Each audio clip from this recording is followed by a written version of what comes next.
We're driven by the search for better. But when it comes to hiring, the best way to search for a candidate isn't to search at all. Don't search, match with Indeed. Indeed is your matching and hiring platform with over 350 million global monthly visitors, according to Indeed data, and a matching engine that helps you find quality candidates fast. Ditch the busy work. Use Indeed for scheduling, screening, and messaging so you can connect with candidates faster.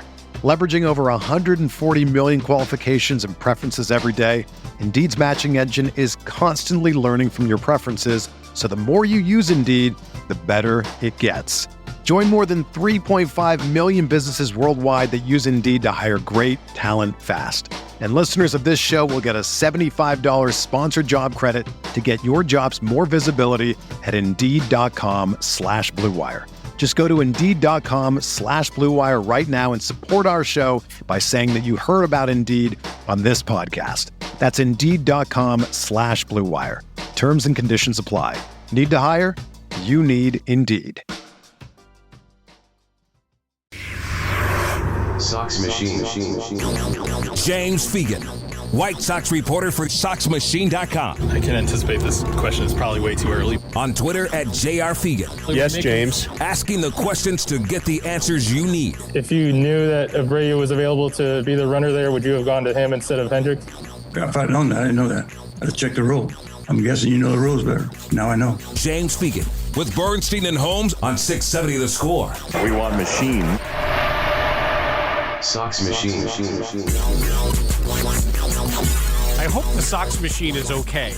I hope it doesn't need replacement parts, or it's sort of like having a boat in salt water where even if you take care of the machine, it's the very nature of its existence means it's going to erode. The Sox Machine with the White Sox. The Sox Machine was prepared for Okay, this. I'm just making sure the Sox Machine White Sox might not have been. is ready to get through whatever this is going to be. James Fegan joins us to talk about the White Sox, ostensibly. He is at SoxMachine.com. He is at James Fegan on Twitter. He is with us on the Score Hotline that is presented by Circa Resort and Casino, CircaLasVegas.com.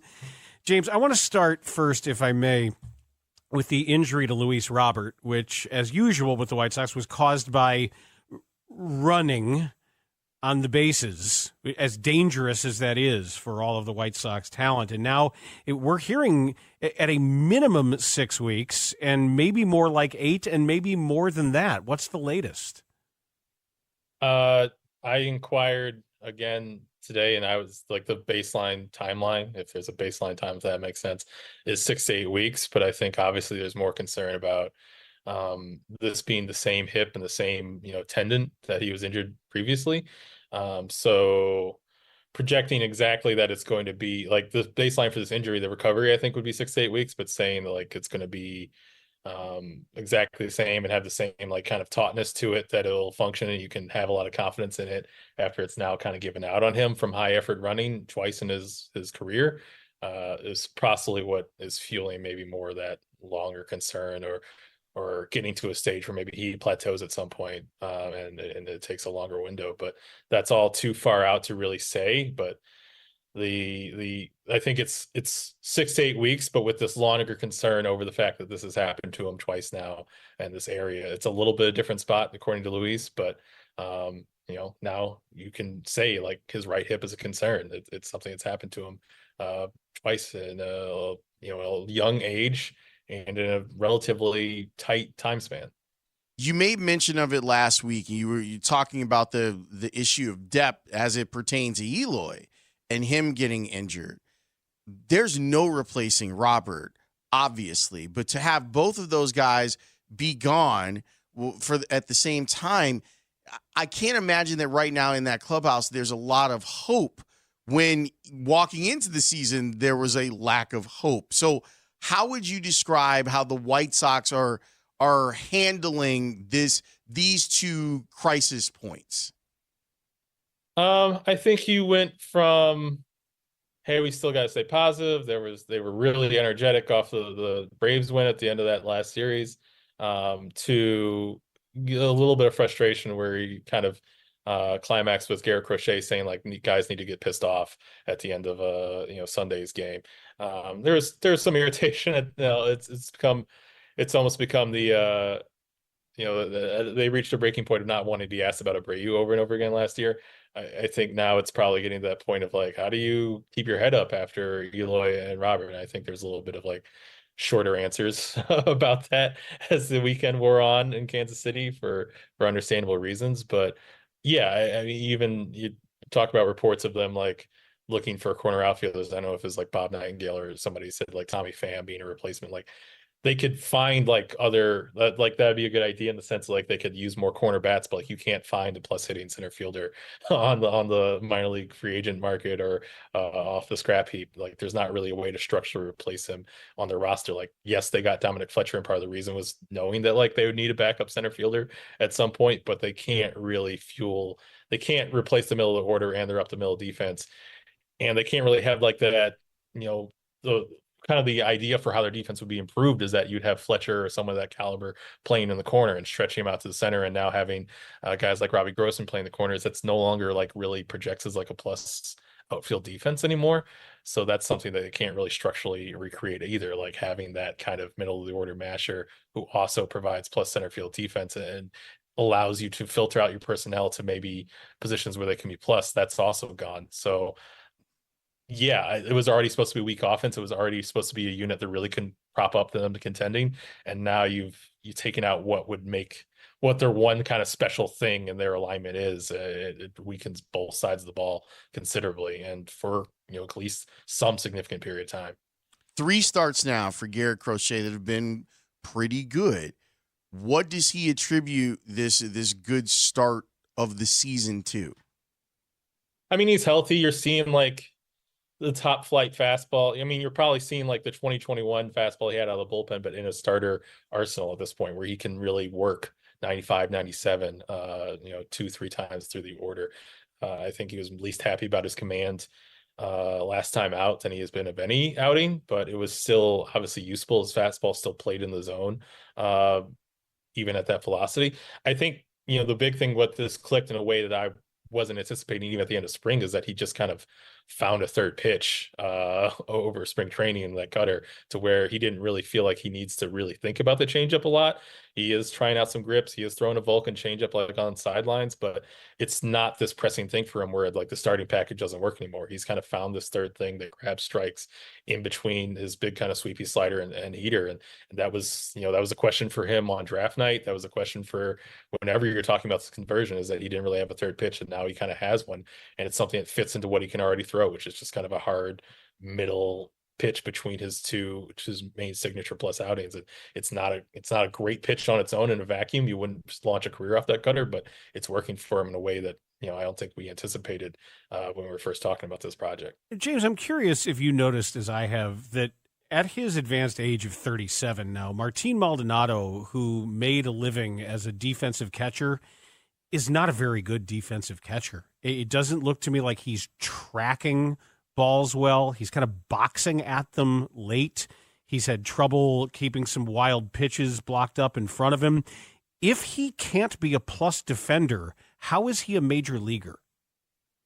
Because this pitching I will say that, like, credit to him for Crochet is that they've talked about how Crochet's fastballs ride or cut was not intention right now. So he's particularly difficult to catch and hit.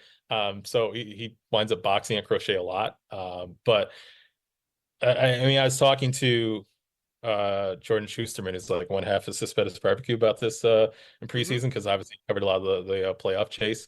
And he wasn't saying on record, but I don't think he'd mind, is that like anything you can quantify Maldonado at, it's not going to be good right now at this stage of his career. Anything you can't quantify him at, he's awesome at, which is like a very unsatisfying thing. And obviously it's the reason why, Houston would move on from him. But I think for this franchise, knowing what their goals were this season, knowing that they had like young starters they'll be breaking in, beyond Crochet, I'm sure we'll see Nick Nastrini and ideally Drew Thorpe and others over the course of the season. they, especially working after, their catching mix for the last couple of years with Yasmani Grandal, who's not revered this aspect, they were like, let's have somebody who can really be hands-on in game planning. Let's have somebody who's like a third coach out there. Let's have someone who's, nurturing our young starters in some way about how to prepare for games. And yeah, he's not going to steal strikes the way he used to, or block the way he's used to. I think he's had 2 passed balls in Kansas City. I think that at some point there's a breaking point in like how much the physical stuff slips, where it's like creating its own problems, where that mentorship gets canceled out. But as far as like providing a more healthy atmosphere for their pitchers preparing, I think that's the trade they were making. It's just, you're not going to get offense, and you're going to have to at some point mid-season make this calculation about whether the lack of framing and blocking is creating its own problems. But I know that from their game planning meetings, from their talking to Ethan Katz, I know they're happy with what he's giving as far as the softer skills, because that's what he's there to provide. I hate to be this blunt with a question, and you might not have the answer to it. Why isn't Andrew Vaughn better? I don't know. This is year 4 of trying to figure that out. He's got a lot of, he was someone who is supposed to have, at least when he was coming up, more kind of all fields raw power. It seems more like he really only consistently leaves the yard to the pull side. And it was somebody who was supposed to have like this batting champion level hit tool. And instead, we've seen, a lot of struggles with breaking balls. We've not seen like the walks that his understanding of the zone would seem to indicate. And you've seen a lot of ground balls. And it seems like at this point, talking to pro scouts, it's just not a swing that they see, playing up to produce the level of power that you need from that position. It's just way too ground ball and rollover oriented. There's been stuff to do with pitch selection. There's stuff with timing at his leg kick that could get him better optimized, that, the Sox want to see working at its best capacity before they really pass judgment. But it's been 3 to 4 years. We're in the 4th year now of looking for someone to be a plus offensive contributor, and it hasn't broken out yet. It could be a late career thing. The tools are certainly there, but I think if you're reaching the point of exhaustion with him as far as seeing a plus hitter, I get it. I think there's probably some postmortem to do about whether skipping the minors was really a thing for him. It doesn't seem like it's panned out. But because he hasn't like sank in some big way, the confidence level is high enough where he didn't like get overwhelmed by Major League Baseball. But you wonder if it's done something where he's not tapping into this big ceiling that everyone saw for him, that there was going to be this big early peak because his skills are supposed to be more mature. And then you'd worry about him, how much all the physical tools would wrap out after 30. But instead, we're seeing a guy who's really not hit that next level in the way that I think everyone talking to him or watching him would think he is capable of at some point in his 20s. It's weird. That was probably too long to say I don't know, because the real answer is I don't know. But it's kind of confounded a lot of evaluators, I feel. When I ask if and when Pedro Grifol is going to run out of lipstick for this pig of a team that he's managing, I mean that more so internally than for us, because he's been gibbering sort of madly for a while now as far as we're concerned. But internally, is he saying the same things about we just got to find out who we are, or we got to get in the cage and we'll settle in? Like, it's April 8th, man. And he's already saying it sounds desperate. And it's one thing for us to sense that. If his team senses that, that's a big problem. So what's the question? It's like how desperate can he get at this point if he's already this desperate? Like where does he go from here?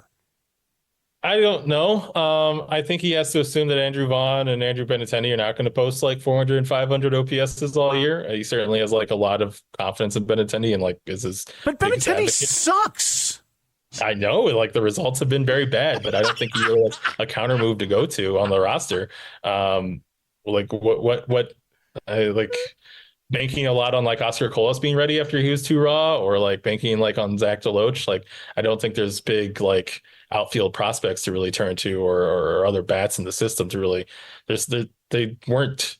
Andrew Benintendi, like as a concept, is already like he's competent at everything. He's not plus at anything.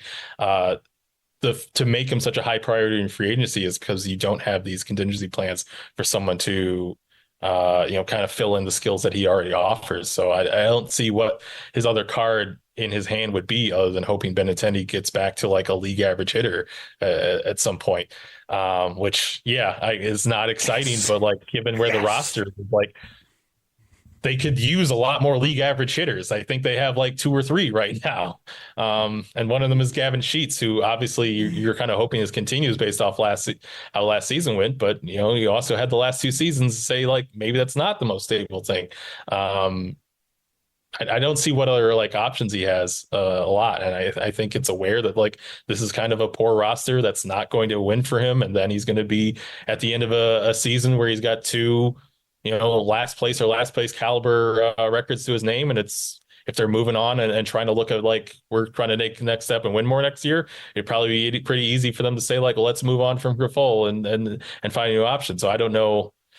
He's not put in a great situation to succeed with what this group is and what his first season was. I don't know what the counter move is for him.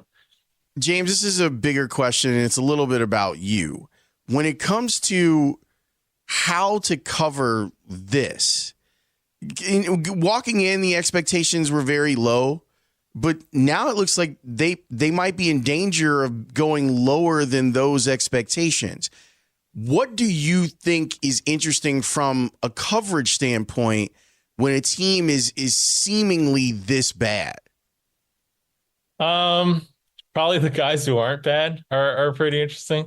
I mean, I like to just talk to guys about what goes into it and what they're thinking of and what they're working on and how they make things work for them. Like I just talked to Jordan Leisure for like 5 minutes yesterday, just about like how he thinks of throwing his curveball. Like that's the sort of stuff that like interests me, even like if Jordan Leisure is not going to make the offense hit or even fix the bullpen on his own. I think the way Garrett Crochet is kind of coming to his own, the way that he like has gone from like a guy who threw 10 innings last year, or like he ever knew what his role is going to be, to now he's the number 1 starter and he takes it upon himself to like call a team out. I think that's an interesting evolution. You kind of have to find your little pockets of interest in the roster and in the clubhouse. And if you watch the game close enough, there's kind of weird little machinations going on all the time. I don't think it's that hard of a job. I think if it was just the days where there's just an easy, obvious story, I mean, it's not boring, but I feel like it takes less skill. And I like finding things that are interesting inside the game, even when one team is just getting waxed the same reason over and over again. I think that's kind of the fun part of the job. Yeah, but even in that, a clubhouse is usually challenging, but it becomes more challenging when guys don't like coming to work every day because they know that it's likely that they're going to lose and continue to lose. Like it's just a hard environment to be in. I love your approach because it doesn't seem like it phases you, but it sometimes phases players and they become less willing to talk about some of the little stuff because the big stuff's so bad. Yeah, I definitely ran into it a little bit over the weekend and asking people about like, hey, how do you try not to do too much with, Luis Robert and Eloy Menez out, and they don't want to really talk about that because like the implication is that their chopped liver are not as good, and how do you face the truth about like how it's all on you now and you're not really suited to pick up the slack. So yeah, it's more challenging, and it's certainly someone who knew the entire like farm system throughout the rebuild and covered so many guys from A-ball. It was so weird. Second half of last season, the walking on weekends and look around the clubhouse and be like, who the hell are half these people? Did they pick them up like a couple of weeks ago? Like I feel lost.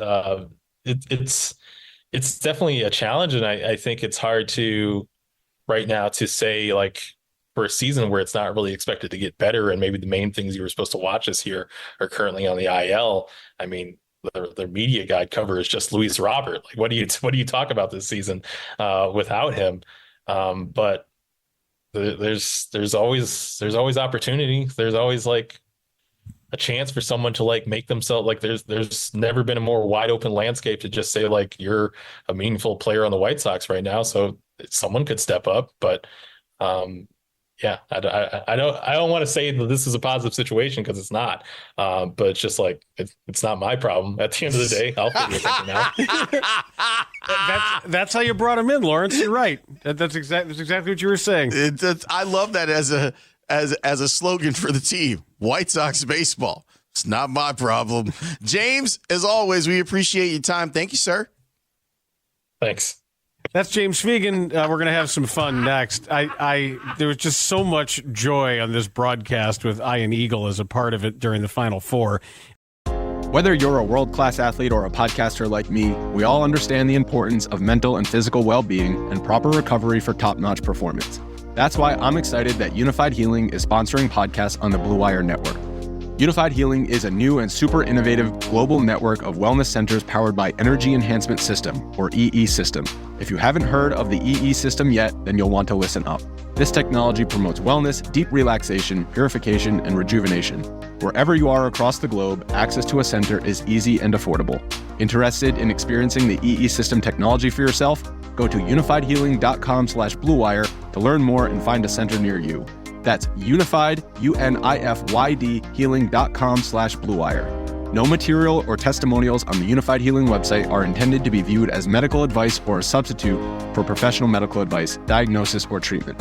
Always seek the advice of your physician or other qualified healthcare provider with any questions you may have regarding a medical condition or treatment and before undertaking a new healthcare regimen, including EE System.